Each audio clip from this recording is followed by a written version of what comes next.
The fence is in. Let's take a tour and I'm going to show you guys how I put this thing together. Let's go.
Alright, I'm going to go over real quick the material that I use and the cost to build this fence.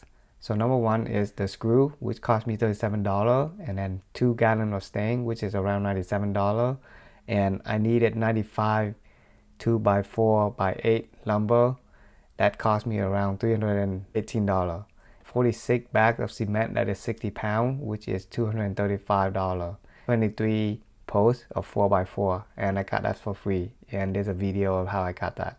So in total, this thing cost me around $688.47. Alright, so now I'm at Home Depot trying to buy the 2x4x8 feet lumber, and I don't know about you guys, but it is insanely hard to find a straight lumber. And I spent so much hour here at Home Depot sorting out all this wood and just trying to get a decent lumber that is not bent or morphed. And if you guys are building your fence, make sure to buy the pressure treated woods, because I'm on a budget, so I'm buying a non-pressure treated wood and I'm going to stain it either way. So now the next step is ripping the lumber in half, because I'm trying to spend the least amount of money as much as possible on the fence. That's why I'm doing it. And ripping it in half also make it a little more modern as well, so it turned out really good.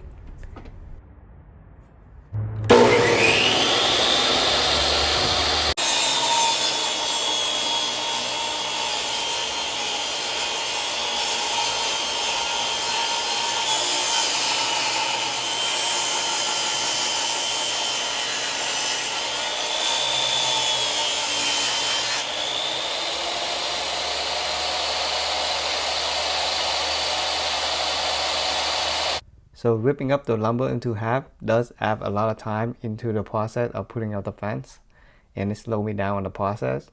So after I finish ripping up all the wood, it's time to stain it. And I hate this process as well. It is so tedious, and I really hate painting. Just leave it at that. Alright. So my first strategy of painting or staining this thing is that I was gonna stain the whole thing and then put it up. But then it was taking so long, I just switched strategy. So I just only stained the corner edge of the rail, and afterward, once I put it up, I'll stain it on afterward. And it actually worked out pretty well. Then, as I was about to put up the rail, I noticed that I didn't paint the post. So I had to paint the post black before I can put it up. And luckily, the kids decided to help me a little bit. That's before they started to get bored and then went away and play.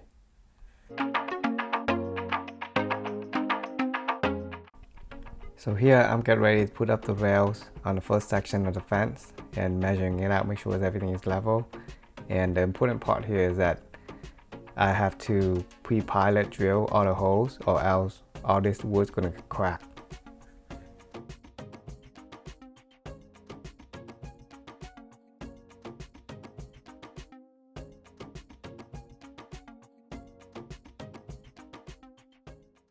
Look how nice that is.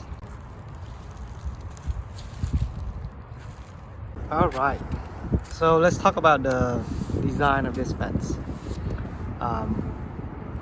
So here we have this front plate right here that is basically smoothly against the post, and it's being held together by 3 screws. 1, 2, and then another one here in the bottom.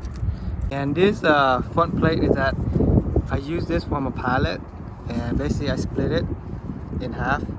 So if you don't have a pallet, basically you can use it 2x4 as well, that where you split this into half to make the rail. So you can split another half from here, and then you will get that same dimension, the thickness for the plate. Here's the back plate. This is where all this rail is being held right together. So there's a screw going to each rail, right here, right here, right there, and all that. Alright, and same as in the front, it got held everything by 3 screws. 1, 2, 3. So that's it. That's how the design works.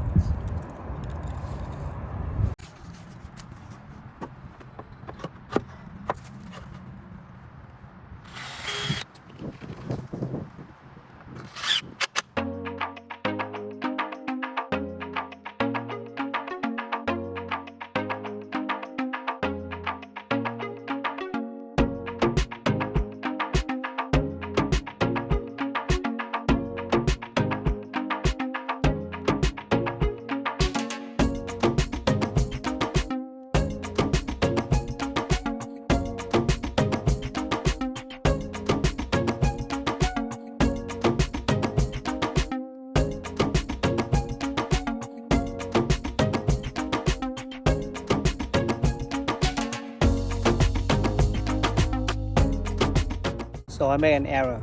I kind of pre-lined it or pre-level it, and I did not measure it properly, and this thing is kind of higher. So now I gotta dig up this cement out to make it level down. Part of the process.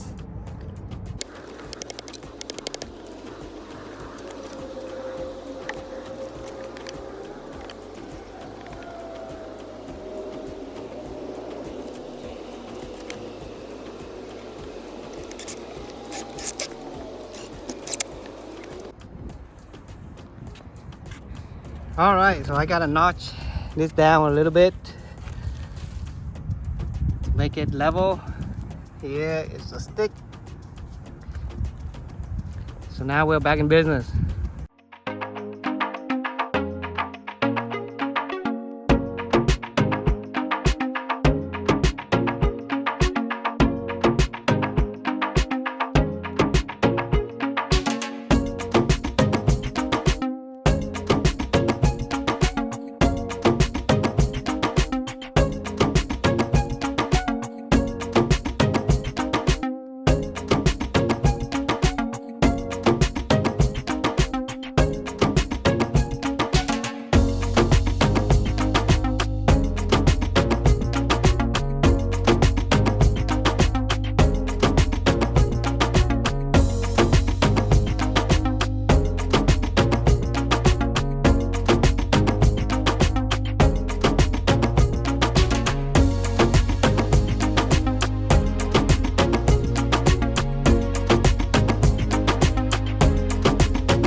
Alright guys, so that is how I put my fence together, and in hoping is that this fence will keep the deers out.